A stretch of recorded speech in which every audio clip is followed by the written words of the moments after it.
For some players, fashion on the catwalk can be almost as big a deal as an ace or two on the tennis court. While it's obvious some players take pride in their appearance, others seem, well, more intent on the game of tennis. But fashion isn't restricted to the players' clothes. There's been a noticeable change in hairstyles over the years. So who's considered hot on the tennis court in the fashion stakes? Our intrepid reporter found that one name kept popping up. Tough to say, but I would have a probably pick for a classic look, and that would be, I think, Roger.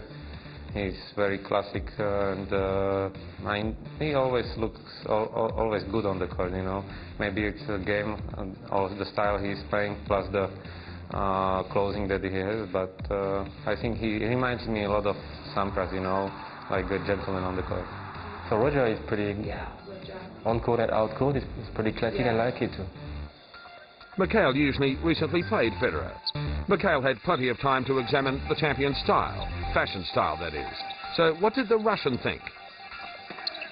Oh, I don't know, because I actually have all players all the same. We have all clothes almost the same, and okay, maybe Nadal now starting think something more, but for me, I like more like Federer, you know, like classic on the court, and I like more classic. Germany's suave and sophisticated Tommy Haas didn't really have an opinion, even though he's considered a fairly stylish dresser.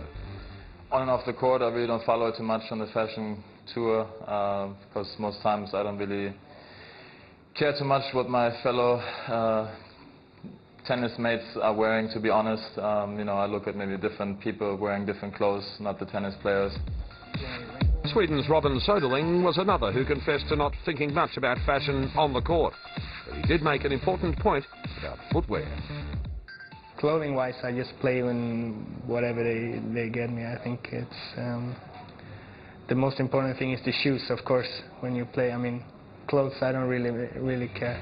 These days, hair is part of the on-court fashion statement, and it's interesting to see how players have worn it over the years and the changes that they've made to their appearance. So who's considered to have the worst haircut on the court? I don't know, maybe me, because I never use my hairbrush, but I don't know, there is not too many guys that they look bad with their hair. There are a lot of guys that take care a lot of time in front of the mirror, but me, just probably never. Even when I wake up, I don't do too much with my hair, so maybe I'm one of the worst. No idea. Third question is, I think, easy answer. Best haircut, I mean, it's a tricky one. There's a lot of players who really care a lot about their hair, especially the Spanish guys, so it must be one of them. And the worst one is maybe... I was watching Jonas yesterday, and he doesn't look like he cares a lot about his hair. France's Fabrice Santoro had a different opinion. Baghdadi's looks... It's quite a big hair, no?